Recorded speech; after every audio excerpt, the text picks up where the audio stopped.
Hey, I know, we're doing Kris the Critic, and guess who's not here? At least not in the studio. That's right. Oop, and my phone's up as usual. Okay. It's Gina B. And Kris Levy, Kris the Critic, will be appearing via Zoom if he would ever stop being a Luddite and get the link straight. So, in the studio with me, though, I do have a guest. It's my friend Michael, the cantankerous revolutionary. I like that. Yeah, we have a fun topic for tonight. And I was trying to give Kris a little bit of time to join, and my hope is that he does. So you may see Kris's face just appear on the screen, and we're just gonna keep it moving seamlessly if he does. So there's a lot of openness to alternative relationships these days, right? And people are being very open about who they date, and I wouldn't be surprised if an inanimate object weren't a source of dating these days. Is Kris there? Do I see Kris's face? Yes, I see. Okay, Kris the Critic is with us. I was trying to stall.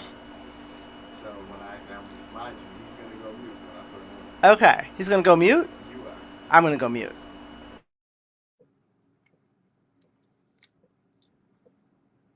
Hi, Kris.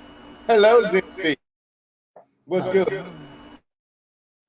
Good. How are you? Oh, am I still muted? Hey, we're good. How are you? I can't complain. Thanks you here in the studio. I see. You see that we have our guest here, Michael. I see you got the good brother in the studio. Good brother. That's right. And I was explaining to everyone that our topic today is black men and black women. Do we need each other or not? That's the question. And we're here to supply some opinions. Our guest has a lot of thoughts on this, and I hope you do too. So feel free to chime in the comments per usual, and we're gonna go from there. Kris, you look awfully relaxed. I am. Drinks. I was at this. There's a ceremony. They're opening a museum for Jackie Robinson here in New York, and they got a screening and drinks and all of that. I went for the drinks. Came here for this, and then I'll go back for when they drink again. Right now, they're probably showing the movie. Well, you know how it ends, so I know. It's not a surprise. All right, so I'm going to start by letting my guest talk a little bit about himself, or give us a couple minute overview and talk about why you have the opinions that you do. So first of all, thanks for you guys inviting me to the show. Thought it would be a great topic to inspire some more deep thinking and critical conversation. So a little bit about me. I'm born and raised Chicagoan. I am Bronzeville's finest. I am a native son to Chicago. I've lived here most of my life and was raised in a single parent household on the South Side. Father was always in my life, but never in the same household after I was 6 years old. So educated at Illinois schools, sought a lot of education outside of European institutions. So just a little bit about who I am. Okay, great. And so tell me, okay, so what is your primary opinion? And let's back up on you were married. Let's Yes. talk about that. You're married and you have 2 children. Yes. You have 2 boys. Boy and a girl. Boy and a girl. Yeah. Okay, you have boy and a girl, little ones. And so when you were looking for a mate, was it important for you to find a black woman? Yes. I hope everybody got the exclamation point. Yes, it was absolutely important to me. And why was that? Because the relationship that I had with my mother, I felt it would be a disservice, and disservice isn't even the right word, but it would be a dishonor to the black women who have put their hands and have raised me, my aunts, and all the women from my village, for me to come home with any other woman that did not reflect who I first saw in my caretakers. So it was important for me. Okay. So how did you meet your wife? So we actually met at a social gathering. There was a Final Four basketball party some years ago at a mutual friend's house, and we struck up conversation, and I like to say she chased me outdoors and chased me down the block She before I got to watching? my car. Where's she at? Look, let her look. She's gonna comment. Okay, she chased you. Okay, I chased her just a little bit. Stalked. Did you stalk her? I did not stalk her. I wanted to get her attention. Okay. You wanted to get her attention because Yeah. you thought she was a fine black woman. Yes, absolutely. Okay, fantastic. All right. Kris, you got anything you want to chime in with so far? You know what? I like what I heard. I think very similarly to Michael. I grew up on the South Side, went to an all black elementary school, all black male high school. My father and mother were there. I would have felt funny showing up with anybody else. I don't know how other dudes do it, but I don't know how you have all these black aunts, aunties, or whoever, unless you just, I don't know, hated your childhood and mistreated, that you show up with anything else. So for me, it was automatic. I like to hear that folks are married. A lot of my friends are doing very well, raised by single mothers. But I will say that the single mother of yesterday was like Superwoman. I don't see all of that in the single mother of today. So if you hear me tout men and women need to be together and raise these kids, that is why. It just ain't working the same for a myriad of reasons. So I'm all about it. I love the show topic. I do think black women need black men and black men need black women, whether, we all like to believe it or not. I just think the outcomes are better when we do. So now, aside from honoring the women who raised you, Michael, like, what is it specifically about black women that you feel are very, key to a good relationship with a black man?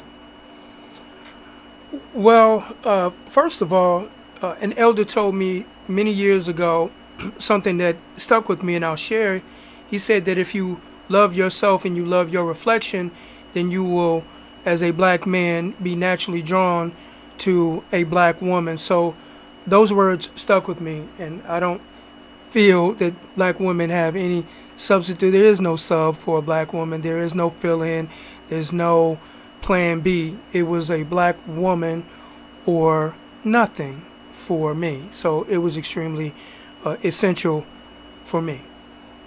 Now, what do you think about all the stereotypes that fly around about black women, right? So I read a study, came out, University of Chicago study, that listed the two least favorite demographics to date. Kris has heard this before, were black women and Asian men, right?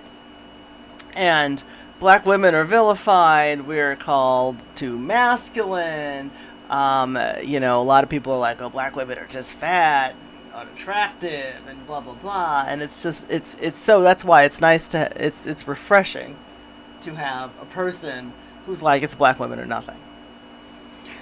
Well, first of all, studies and critics that are European have no bearing on me as a black man and how I view my own people. No one can tell me what a black woman is better than I can. I was raised by one. I came from one. So, I don't care what the University of Chicago said or any other Caucasian Eurocentric media outlet says about my woman, or even a black man who has been co-opted and believes something different. He may have some self-identification issues. I don't know. We're not talking about that. But no one can tell me about black women being loud or this or that. I wasn't raised by that woman. Neither was I raised and reared in an environment where black women were like that. So you can't tell me those things. Good for you. Now I know Mr. Levy and I go back and forth. Oh, absolutely. I'm going to tell you this, and I hold no punches. I think that we have a lot of fractured black people, that being men and women. So just like I think there are a lot of men who blame black men who blame societal problems on all of their ills and woes, some founded, some not. There are a lot of Black women who, for whatever reason, they've run into the wrong man, chosen the wrong man, or however you want to call it. They have become jaded. And I know that there are women that think less than of Black men. They are Black women. And again, these are people who are fractured, I believe, are hurt. I don't think any healthy Black man or Black woman has any qualms with Black men or Black women, opposite sex. But I do think that there are a lot of women, and you got to look at why. Number one, I'll pick them apart. I think there are more women who are what I call loudmouth than in the past. Now, they may need to be that way at work, but unfortunately, they don't know how to shut that off when it comes to getting into relationships. There are a lot of men, Black men, running around wanting to put on a crown saying I'm king and has done nothing to deserve that title.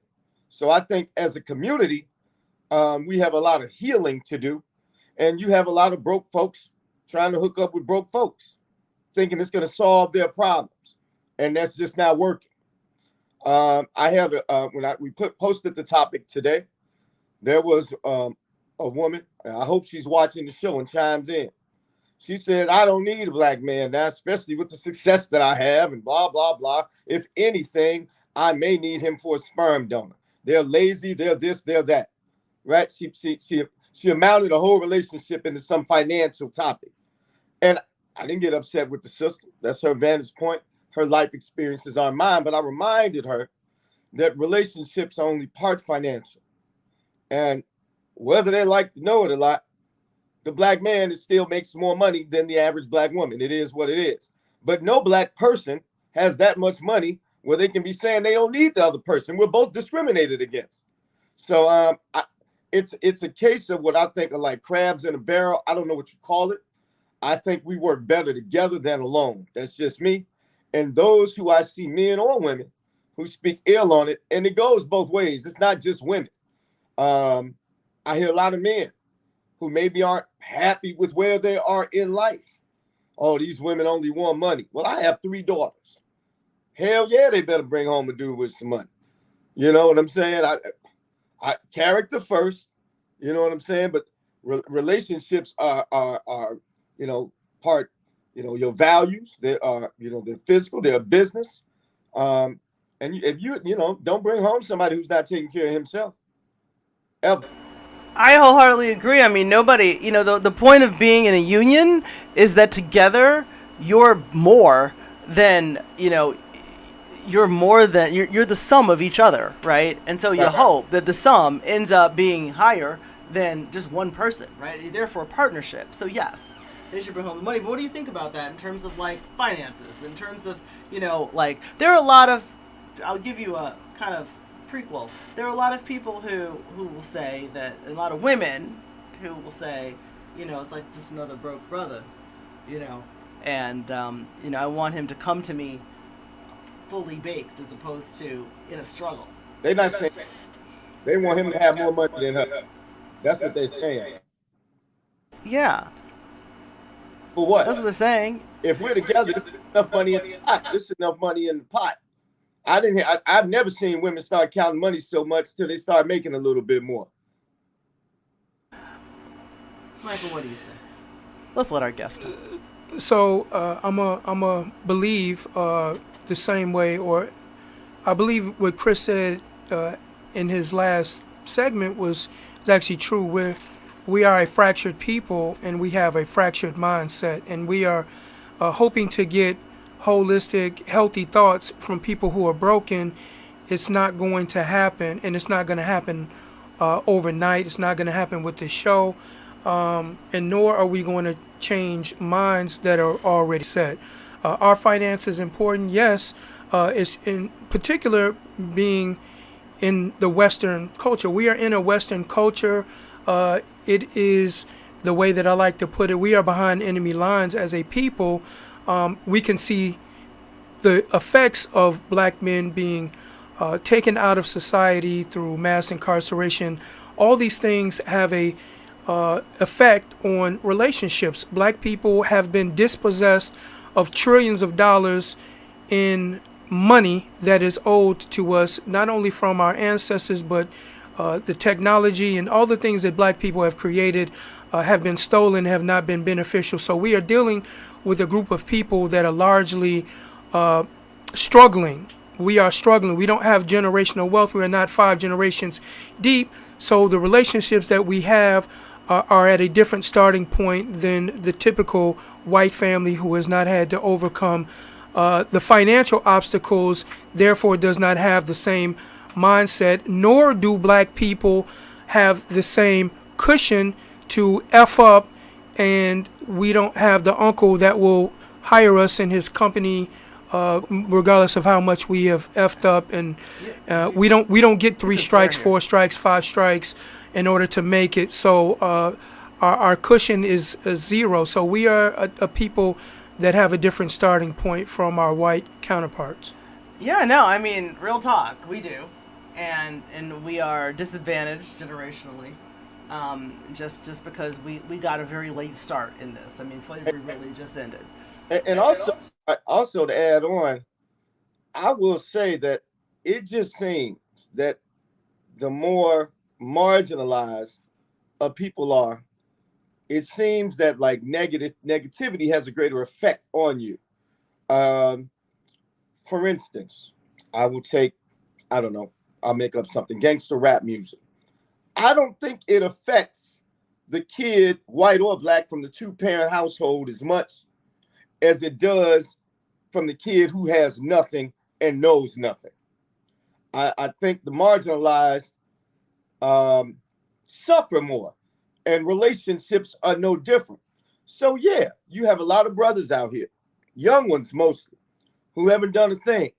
They want to be treated like a king. They see what they see on social media. They value a woman's looks more than you should value a woman's looks. You see it in some celebrities. They will forego good women for a cute face, a little waist, and a big butt. And conversely, you have women out here that think that they get a job and they're supposed to have Boris Kojo walking on his arm.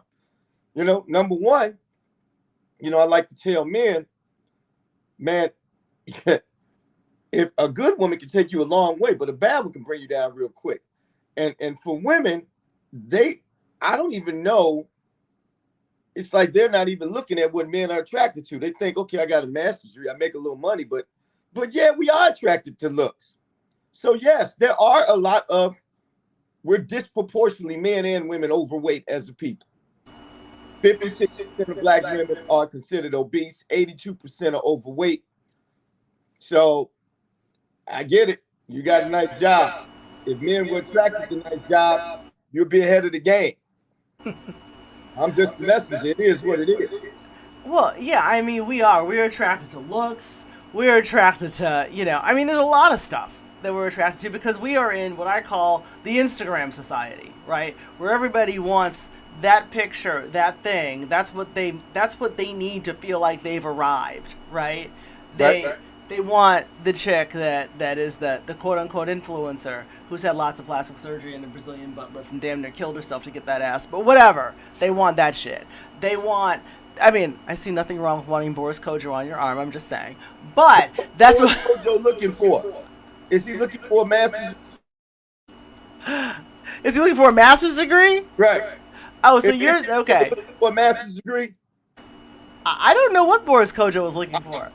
He is married to a black woman. Pick a good-looking man who makes a whole bunch of money, and look at what his wife looks like, or his girlfriends look like. So, are you saying that the man who makes a whole bunch of money doesn't really? I mean, what are you saying? That the wife is fine? I'm going to say this, and it sounds chauvinistic, but there's some truth here. Men have been the same simple creatures, pick a race, from the beginning of time. We will start wars over nothing. You know what I'm saying? We often think with the wrong head. I will ask you what has changed in the last 50 or 60 years. Men, the attitude of men have. I mean, listen, men aren't going to change. I think there's a lot, and you and I have discussed this on other episodes, how I feel it happened. Like, I feel like the pendulum has swung real hard in the opposite direction. As a backlash from all the single women raising kids. Why are they having those kids single? Well, maybe they had the kids and they were left by the father, right? At least, okay. This is what I've witnessed, and I've said this before, but it bears repeating. So you take the mothers of the women who are in their late 30s up, right? And if they had a situation where they were married, they didn't really have degrees, they didn't really have education, they didn't really have a lot going for them from a corporate standpoint.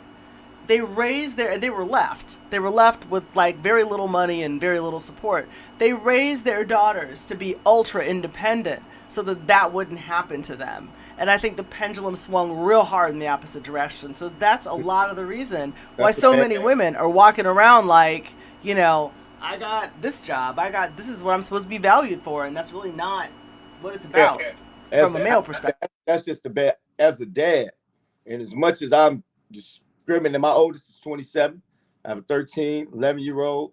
As much as I talk about, you know, beating up young men, I speak positively to them about finding the right man and getting married, because early. Because I know as a man, I think that's your prime catch a man years, or get attracted to, or however you want it, whatever the perfect way to put it these days is when you're younger. Because I know too many women who've been given that, and we do it to ourselves in our community. I'm sure when Michael was a young man in the barbershop, they told him he's good looking, he's going to be a player, don't let a woman hold you down. And when you were in the beauty shop, they told you, hey, make your own money. You don't need a man. See, all those are people who've had the wrong person. And we have too much of that in our community. That is the wrong message to give to people, because what you end up with is what we have now. We have a lot of women saying they can't find a man, but they got 3 kids. Well, you found 3 different dudes. So it just doesn't work right. And then you all of a sudden want this super dude. Well, the question becomes how we return from the brokenness, right? Right. Like, we can identify the problems, we see it in our face. And the thing about your daughters, by the way, Kris, is that you're in the house every day with them. So you are there to reinforce marriage. You're there to reinforce how a man treats a woman. I mean, they learn from that example, the example that you show with how you treat your wife, how you treat your mother, how you treat the women that are around you, right? Well, so that's what they're seeing. That's the problem with a lot of our men. Think about it. If I'm a 4-year-old, right? And let's say I'm part of a high conflict environment, because like I said, there are women and men who successfully navigate this. I was one early on when I wasn't married. But let's say I'm in a high conflict environment and I'm constantly seeing some lady go off on my dad. Where's the money? You ain't this, you ain't that, cursing and yelling.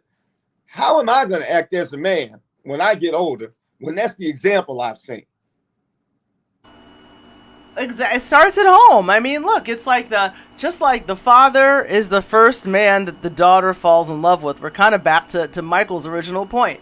It's like the first woman that he saw who took care of him was a black woman, right? And that's the reason why, you know, just a few minutes ago we shared that's the reason why a black woman could be the only thing he brought home, right? But the black women I used to know were okay with making a man a plate if she was dating him. And, you know, they wasn't cursing him out in public. They wasn't trying to make him feel small. They wasn't yelling at him. They just didn't do that. I have an ongoing argument. I have a friend who has a very matriarchal family. The women are very, very successful in this man's family, a good friend of mine. And he was offended when his sister had a boyfriend who wanted her to make him a plate. And he said, my sister, do you understand what she does for a living? She has better things to do than make her man a plate. That plate. And I'm just like, I don't understand what the big deal is. I grew up with my mother making my dad's plate. I make my dad's plate. I make my fiance's plate. If he will make mine too, if we are out and it's a situation. But for the most part, I probably make his plate on a daily basis. Now, Duke asked her to take the trash out, then I'd have a problem. Unfortunately, I do a lot of that too, but that's a whole different issue. I wish I didn't. Michael, what do you have to say about all this? Make the plate or not? At some point, make the plate. Make the plate. Because that sister that is willing to make the plate will endear that man a bit stronger. First of all, listen, I don't know where or how we got away from traditional roles is almost a bad word right now. Listen, my father was always a man in every situation. I'm a man inside my house. If there's a bump in the middle of the night or a spider needs to get killed, I'm not telling my 3-year-old daughter, hey, go deal with it. No, I'm going to deal with it. I'm going to be a man in every situation. I'm going to show her as a 3-year-old little girl, this is what daddy does. I'm not going to ever ask my wife to carry something up the stairs, down the stairs, or do the things that I should instinctively be doing. Why is it that how does a woman become a weaker woman or subservient to a man by fixing his plate? She is serving him. He should serve her too in a different way. So that's my thought. Yeah. Those white women cause that. That's y'all following the white women around. No. See, they grab off. They come on, sister. Let's go do this women's lib stuff. Come on, sister. But as soon as your man is choked out in the street, where they at? They gone. I think that it comes from being single for so long for a lot of women, right? Because when you're single for a long time, you have to do stuff for yourself, right? You can't just, what are you going to do? So therefore, you grow used to doing things for yourself. And like, I got married at 37. My relatives in the South, and it's true. They said, you're going to get stuck in your ways. You do. And I'm a proponent of getting married early. The other side, they do that. I knew white girls in college that did whatever they did. But as soon as they jumped out, they were finding good providers, people with good character, and they were making homes. But we get so caught up on what he looked like. That's the dumbest shit ever. I'm glad I'm not. Well, okay, so even before the what does he look like? I'll tell you what. When I was like my first job out of college, I was in consulting, right? And I was the only black person. And I was traveling 5 days a week, and I made really good friends with a lot of the white boys that I work with. And they were getting married like early. Like I'm talking 23 years old. Pardon me? They're trained to do that. Hey, but I asked the question. I was like, you guys, what? You're so young. Like, why are you getting married now? And so one of them actually like sat me down. He was like, look, this is the way you do this. You get married young, you get your education, you get a good job. You get married young. Why? Because that way you've got someone holding down home base. Even if she works for a while, then, you get to a point as a man where you make enough money, you can take care of the family, but you've got someone holding you down at home, and you don't have to focus on anything except for being successful. That's it. You don't have to worry about anything, because now you're married, you don't have to chase hoes around, because chasing hoes is expensive and time-consuming. Sure. And there's a lot of brothers who think, I'm not in the place where I need to be to get married. And my point is, you grow to that together, right? Like you need somebody to have your back and be your foundation so that you can concentrate. So we seem like we are in a place in an era what I like to call rugged individualism, and everyone is thinking for self and say, hey, you need to meet me here, or I can't, I process you as being beneath me. I can't help you build to your potential, etc. And I'm not saying that a sister should look at a man as a service project or a donation of her time and energy. There have been many women that have been burned in that scenario. My point is that rugged individualism does not wealth build for black people. Look at how we're doing. Look at our wealth and look at the gap of wealth compared to white people, and we can determine how that strategy is working for us as a people. It is not. It's not. Not at all. It's just what you're raising is just people who don't want to concede on either side, and that doesn't get you to a good home. It doesn't get you to a family. It doesn't get you to those things. And when we talk about choosing partners, and I say it every show, if I'm a woman And I see these women out here with all these kids and saying ain't no man. I'm saying at some point in your life, there's a circle of men. They love everything about you, your flaws and all. Then there's a circle of dudes. Is he gonna call me? He look good, girl. Everybody want him. I'm gonna go out of my way and overextend myself. Never choose from that circle. If you only choose from the circle of dudes that love the hell out of you, you'll always win. But humans, even men, we want that circle over there. And I don't get that part. I mean, maybe I grew out of that, but I mean, I used to date some superficial chicks, I would tell you. But at some point when you think about, and you have to be, sometimes you have to be told that or shown that, I will agree, that don't work. I mean, you got, and I hate to use celebrities because Hollywood is Hollywood, but if I were a gazillionaire, right, I could have any woman I want, college educated or not, there's no way I would bring home Kim Kardashian. I'm sure that woman has some good traits somewhere. But I see black women glorifying lifting this woman up when she's a hoe to me. She's a hoe. Yeah. Her track record says hoe. Now, and not only that, she's a black culture vulture. If it's black, they steal it. Did you say plastic hoe? Because I didn't hear that part. Did you say plastic? Black culture hoe. I mean culture vulture. Not only is she a hoe, they steal everything black. But that's what they do. They still, but we have women who champion that. She do it. And if I one more time from a woman, when men do it, we pee on trees. Y'all want to do that? I keep telling you, we can call it what it is. Men, Asian, white, we've been men. We start wars over dumb shit. Women don't do that. But I will tell you, what I've seen change are women starting to act like men. And I don't know why. I'll tell you where it comes from. I mean, it comes from the need for women to, feel like we have something for ourselves. But we took it a little too far. You know what I mean? Yeah. Like, we needed to, I watched it happen. I watched my mother's friends. Now, fortunately, my parents were together till my mom passed away, right? But I watched my mother's friends get divorced when divorce wasn't a thing, really, as much. Like, in our social circle, divorce was a scandal, right? When I was a little kid. Little kid.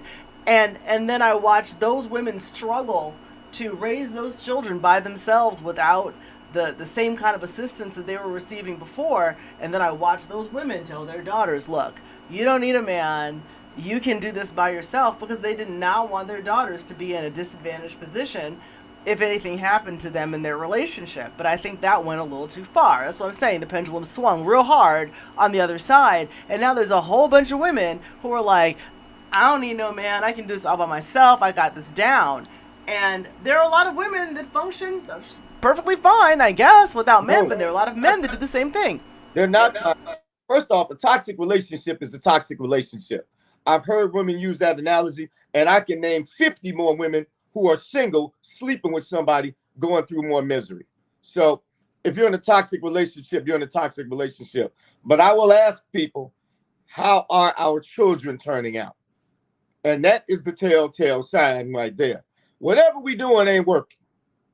So when women say these people out here carjacking, doing all this other shit, they ain't staying with women and they treat them like this, I will always ask, who raising them?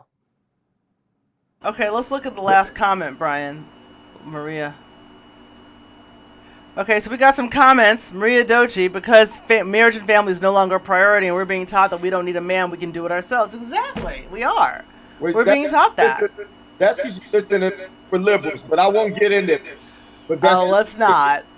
Yeah, we're being programmed by the media. It's true. Black folks now will champion gay, transgender, whales, before they're champion black.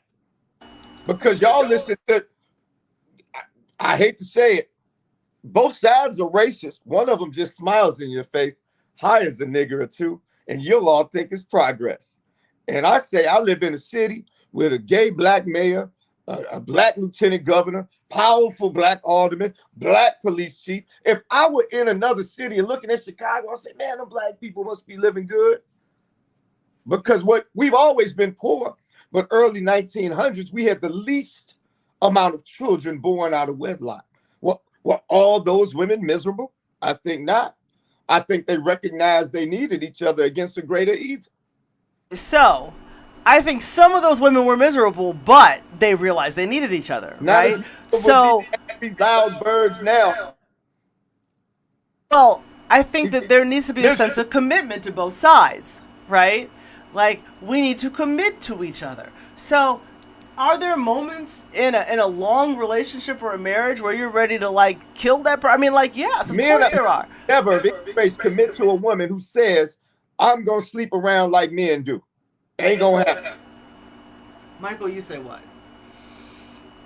So, look. Yeah. Look. There are women out here, sisters out here, calling each other bruh. Hey, bruh. Hey, bruh. Hey, bitch. Hey, bruh. I don't know if they are strapping on strap-ons during the day when they go to work. I don't know. But there is a dynamic of femininity that has been lost. And I hate, and that's why I say that, Michael. I don't want to sound chauvinist, but women don't act like women used to act. But let me say this, brother Kris. Yeah. I'm not going to, for fear of riding the sisters, I'm not going to blame sisters for having the callous exterior that they are growing up with many times, with fractured relationships with their father, and then seeing their mothers drug through the mud from black men. The result of that is not going to be, in most cases, a woman that understands her femininity and how to attract a man, keep a man, or even have the desire to be with a man in the role that may have been more designed for her. But let me flip it. Some feminine men out here, some feminine guys. We are also in the era of the effeminate bitch man. Can I say that? Yeah. Yeah, hell yeah. So we're in the era of the effeminate bitch man who is beating you to get a mani and petty. Man. And that is not the era of men that I'm familiar with. That is not how I process manhood. So we got some problems. Absolutely, because when I hear one say toxic masculinity, I'm like, shit, we need all the masculinity we can muster up. Spread that shit around. Okay, so let's be unless clear. we're willing to say toxic femininity, which is something different. That's totally different. Yeah, that's a totally different thing. Toxic femininity would be a different. I don't even know how we would describe that, but but the question becomes: so in the last 15 minutes,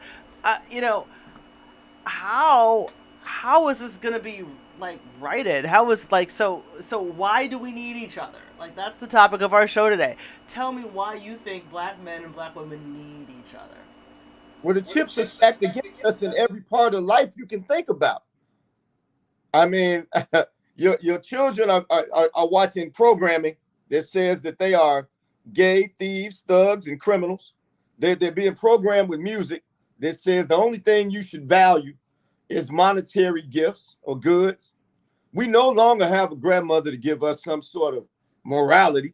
So now we carjacking, because I ain't gonna say what side said take religion out of everything, but whatever it is, I tell people, pick a religion. If you can find a way to replace morality, getting rid of religion, I'm all for it. But when I was a kid, even the thugs on the block, if they shot at somebody, an innocent person was hit, they would violate because they believed in a higher power. Now, I'm not turning into a religious, but we have a morality issue, number one. But even if we didn't do that, if we were just being selfish, ask yourself, what would make my life better? A good-looking dude slinging some dick, a fine chick with a little waist who's just a freak, or somebody who's going to be here for me when I'm old, can't wipe my ass, and can help rear these kids? At some point, we got to get smart with it. Because right now, we choosing people, men and women, for all the wrong shit. Okay, so on a day-to-day basis, what can people do? What can you do to take baby steps, because it's going to be baby steps, right, toward making this better for everyone involved? Well, first we got to work on ourselves. We don't like to admit flaws. I mean, my wife ain't apologized since she ain't watching the show tonight. She ain't apologized since 2013. No, we have to acknowledge we have flaws. Recognize our own flaws, Michael. What do you think? Let me back up to the last question that you posed for Kris. Why do we need each other? And this is something that I feel that if there's nothing that people have taken away from anything that I've said, take this. There is no black nation without a black man and a black woman. So why do we need each other? There is no black nation without a black man and a black woman. You cannot substitute any piece of that equation and recreate a black nation. A white woman does not create black life. That's another story or another show maybe. But black man, black woman, for me, it is a survival. We are talking about survival. I'm committed to my people and my nation. I wouldn't dare ever consider anything but a black woman. So that is to answer your previous question. Okay. Now, to answer your last question in 30 seconds, what do we do about it? I think Brother Kris said it better than I could. We have to understand first that we have a problem, right? We have a problem, and we're going to have real conversations as a people amongst each other. It is not for Cosmopolitan and Facebook or any white media outlet to solve and or diagnose our problems. We have to diagnose, heal our wounds ourselves. Without that understanding that we have a problem, we're not even going to be able to work on a solution. So there is no solution for me without a black woman. That basic understanding and principle guides me to be righteous to my people and always good as much as I can be to my sisters, period, point blank. Absolutely. And I feel like the grass is greener where we water it, right? I think that we look around, like I said, we're in the Instagram society where everything needs to be instant, beautiful. This is how we've arrived, and this is, what can tantalize us, and etc. Oh, Lord, this comment. Grandmothers are out here twerking for the gram and TikTok. Real talk. I mean, like, 100% right, sister. Like, right. She ain't lying. I mean, like, I see some things on TikTok and on the gram that should not be going on with people's grandmothers, because grandmothers get younger and younger. You know what I mean? And you know what it is, too? And I'm not, and I think Michael mentioned it earlier. I mean, part of what's going on with men and women, when you are marginalized, I'm telling you, you follow all this stuff that seemingly feels good. Like, right? Twerking feels good. Excess alcohol, excess drugs. You follow all of this stuff that seemingly feels good. But black folks need to recognize, and I don't know the best way to say this, unless we all become pro-black and stop saying, okay, I'm going to follow this conservative, I'm going to follow this liberal. Neither one of them are good for us. I believe you can get something from either one of them.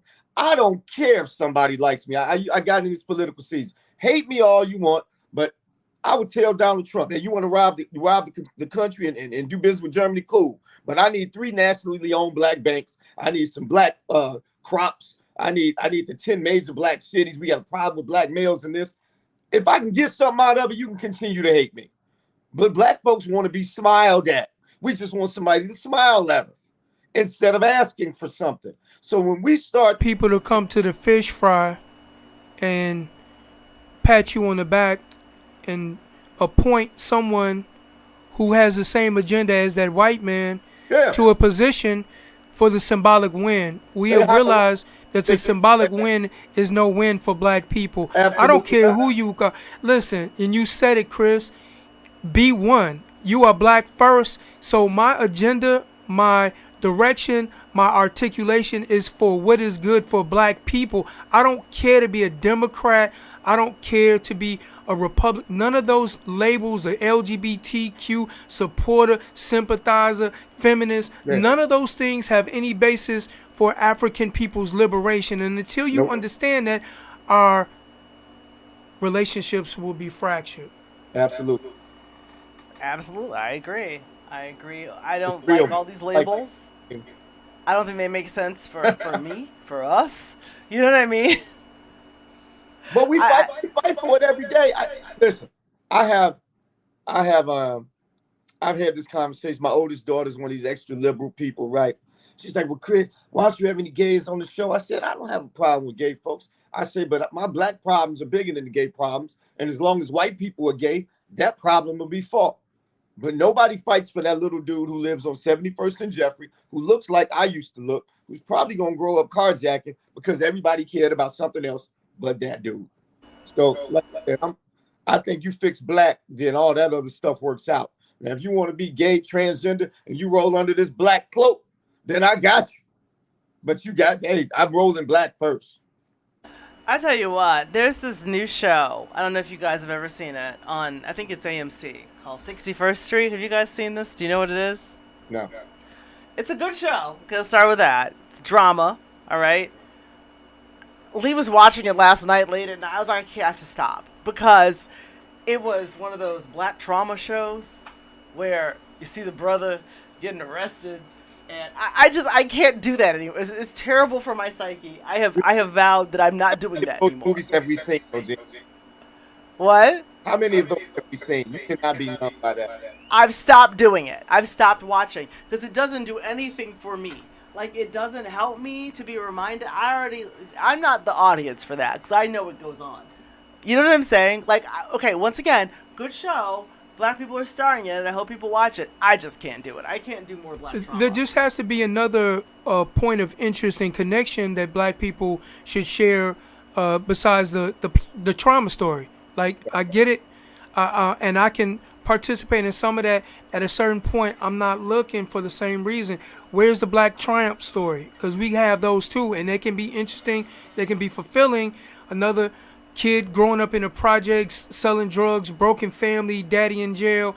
Like, we've seen that so much that there just has to be another narrative that people are willing to embrace. Exactly. I mean, it just does nothing but depress me. And I'm in corporate. Like, during the day, I'm a corporate person, right? And I'm an executive recruiter. So that means I recruit at the very highest level of corporations, right? And so I'm always, every day, what I'm trying to do is find, diverse slate of candidates. Not always successful because I recruit in tech, but I tell people all the time, you go in there when the compensation conversation comes up, right? Because we're just so happy to be up in somewhere that we don't want to ask for things. And I'm like, you go in there and you ask for the compensation with the audacity of the most mediocre white man you've ever met. That is what you do. And just stand up for yourself, And so it's amazing how people are like afraid black people are like afraid to ask for what we deserve. So I think, Gina, there's a new generation of black people that are coming behind us that will be unafraid. The things that held us many, many years ago in our grandparents' generation are not holding us now. Black people at some point are going to have to embrace liberation.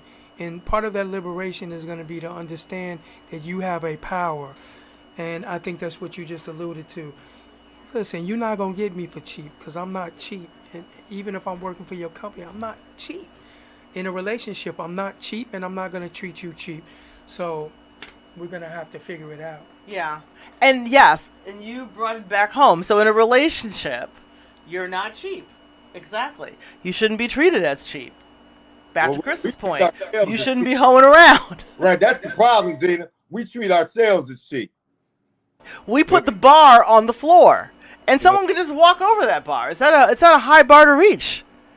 I just want a man who I can see twice a week. Okay, well, that's what you're going to get if you put that out there, right? He's going to be married, or he's going to be otherwise engaged. Either way, you're going to be the side piece. You're going to be the doormat. You don't deserve to be the doormat. Like, elevate. My whole thing is elevate.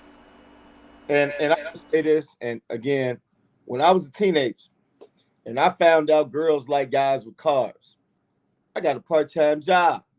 I was going to get a car. I didn't sit there and say, hey, you know what? They just got to deal with this. I ain't changing. Men are used to that. But for whatever reason, women have gotten to a point. Well, you know what? I'm good at 260. Fuck it. No. Anything good? It don't work. What does Sectonius have to say? We got to make more husbands or men, period. Straight up. What else? Okay, we need a new Ebony media outlet, Gina B. Oh, okay. Gina B. Are you pointing at me for that? Yeah, I mean, Ebony did. Sectonius is right, though. He's not wrong. He's not wrong. Right Ebony made some mistakes, but I mean... Yeah, I mean, Ebony made some mistakes, clearly. But, I mean, we don't have that anymore. Well, the mistakes that Ebony made from it... Now, of course, on my other side of my life, I was a journalist, right? And so, Ebony, all of their pieces were fluff pieces on people. Was that different than any other mainstream magazine? Yes. It's not what we needed, Kris. And I'm going to agree with Gina and interrupt her. Ebony was fluffy. I remember when Emerge came out back in the early 90s, and Emerge was talking about those more deeply conscious black issues, and I was looking at Ebony because it was a subscription my mother had, and they were talking about 5 things to do on a Friday night in these cities. And I was like, what is Ebony doing? Why isn't Ebony talking about the revolution and all this fluffy shit that didn't really have any bearing on black culture? So they got too conservative, and maybe those sponsors were holding Mr. Johnson's nuts a little too tight. I don't know, but the shit was garbage. Yeah, I hear you, but I miss seeing men in suits, and you know, I miss fashion and men. I miss men in a good suit. All I hear about is dysfunction on any other news source. You know, you could pick all the white ones talking about fluff. So that's what I was getting at. So you can go to your Inquirers, go to your TMZs, go to your Google, go to your Yahoos. It's worse. They have more balance. There's more balance for white publications. So even if you got the fluffy shit that's talking about gardening techniques on 43rd, they still had some real shit that was talking about white people maintaining wealth and how to structure their situations for the betterment of white society. So that I don't think that Ebony was doing that, at least in the 80s and early 90s. So again, I'm gonna maybe I don't want to say disagree with you, but I'm gonna agree with Gina. That's cool. Yeah, I just miss having some black-owned shit.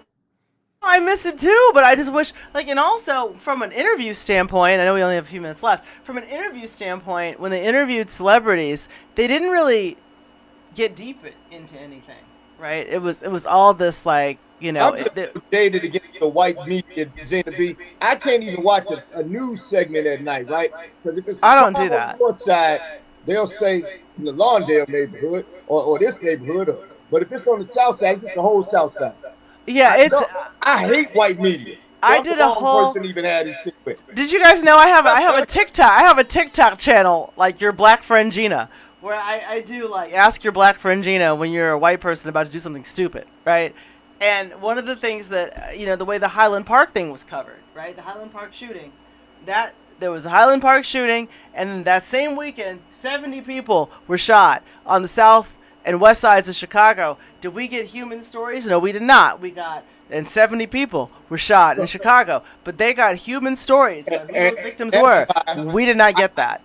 Best believe if 70 black people were shot, Ebony was coming. So I have more of a problem with that other side of any media as it pertains to us. I don't think Ebony was covering that, though. But that's not the point. Point is, we got 1 minute left. I want to thank our guests. Thank you, Michael, for showing up. We'd love to have you back sometime and continue these conversations.